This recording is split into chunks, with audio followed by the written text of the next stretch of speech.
All right. Hey there, and welcome to another episode. Today, we're going to talk about common mistakes that people make on their journey to recovery from OCD and anxiety. And for those of you that don't know me, my name's Matt Cotty. I'm a licensed clinical social worker, and I'm the founder of Restored Minds, and I specialize with OCD and anxiety recovery. And on this episode, the mistake that I want to talk about is the idea of giving in to the second and third layers of the anxiety. Okay. And so let me go ahead and explain what I mean by that, right? Because obviously that's kind of it's an interesting way to say something. And, without the context, it's not going to make sense. So give me a second just to kind of dive into it. So when it comes to OCD and anxiety recovery, we have this voice that's going on in our head, right? And generally speaking, this voice is, just spouting out all these what if thoughts, right?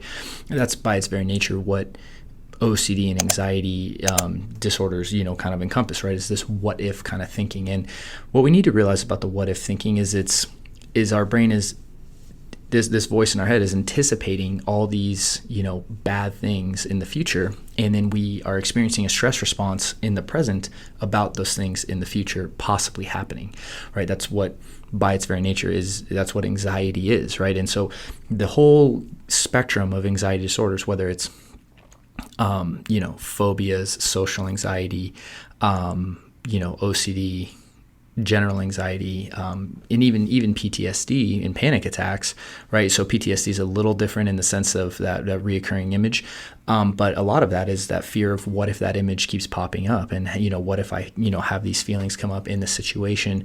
So there's always components to this what if kind of thinking, and this is really where we get trapped, right? Because when we take a what if thought and let's say we do the correct response in the first layer of it, right? What it will do is we'll stack on 2 or 3 or 4 more, and then we give into those, right? So this is where a lot of us kind of fall off. And so, for instance, let's say that we had a fear of, let's just use a fear of like a religious fear or some kind of existential or scrupulosity fear for this example. Well, what happens is these what if thoughts will start, right? And so the fear of like, what if I committed, a sin, right? And so what if I committed the unforgivable sin? What if I lost my salvation? Something like that pops in the person's mind, and they're able to use the tools effectively, right? So, over at Restored Minds, we teach the AAA response, right? That's kind of our signature framework of like every time that thought pops up, use the AAA response. And it's a process that we teach people to follow again and again and again. And yes, there's a lot of nuances to this, but let's say that they're able to use that on the first attempt. And then what happens is then they actually don't engage in their compulsions. They don't engage in behaviors, right? They are effectively doing ERP in the sense of preventing themselves from responding, right? Because that's what ERP is, exposure and response prevention. We're exposing ourselves or experiencing the trigger and preventing ourselves from responding, right? But that involves a lot of the mental behaviors that we engage in. So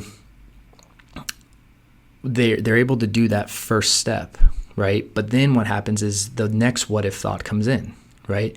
And it says, well, what if you're being irresponsible? I mean, a responsible person would actually seek an answer for this out, right? Because even though they did it on the first thought, then the next thought comes in, and the next thought comes in. And what happens is then people give into their second and third thoughts, and then they get frustrated because they spin out or start worrying or obsessing about this, not realizing that that's just how that anxious voice works, right? It just is going to throw, 1 layer, 2 layers, 3 layers. And if you don't bite on the first one, well, it's going to try to get you with the second and third. And doing this process consistently through everything it throws at you is the way to effectively do this. Right. And so if we look at, people who worry about their relationships, right?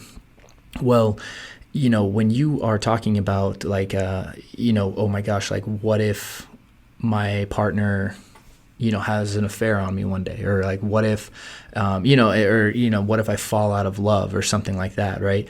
And then the person's able to use the correct behavioral strategies on that one thought.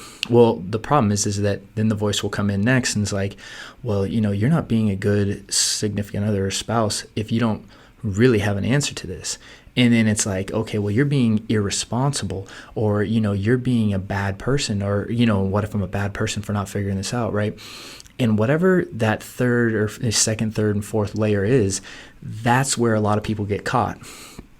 And so the little nuance here that I want to talk about in that common mistake is giving into those, the second, third, and fourth layers of the fear. Because again, if it doesn't get you with the first one, it's going to keep trying. And so your consistency and persistence to keep using the tools throughout the different layers is paramount to your success. Because if it doesn't catch you with one thing, it's going to try something else, and you have to be ready for that.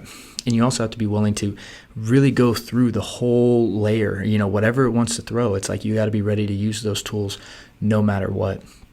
So I know it's a very subtle nuance, but I wanted to share this idea because I was talking about it with a client recently in our group program, and this was like a light bulb moment for them. And that's why I wanted to kind of make a quick little episode on this, because if this is something you struggle with, it's like you need to know that those layers exist, and that's sometimes the thing that catches people. So hopefully that was helpful, and I hope that you're able to use this on your journey. And for those of you that are looking for additional resources and additional support, we have over at restoredminds.com. This is what we do, right? Day in, day out. And so we have our programs. We also have additional free trainings and downloads to support you on your journey. So I have some right down in the links beneath here in the notes. And so please check those out, click on them, head over to the Restored Minds and, claim them and go through them, because, we really are here to support you on this journey. So thank you so much for taking the time to hang out today. Wish you guys a great week, and we look forward to seeing you on the next episode. Take care. Hey there, Matt here, and thank you for watching that video. And if you're struggling with stress and anxiety, I just want to let you know that I have a free 7-minute meditation that I'd like to give to you. You can just click the link right down in the notes to get instant access, and we'd really appreciate your support by liking and subscribing to our channel. Thanks again for watching, and I hope to see you soon.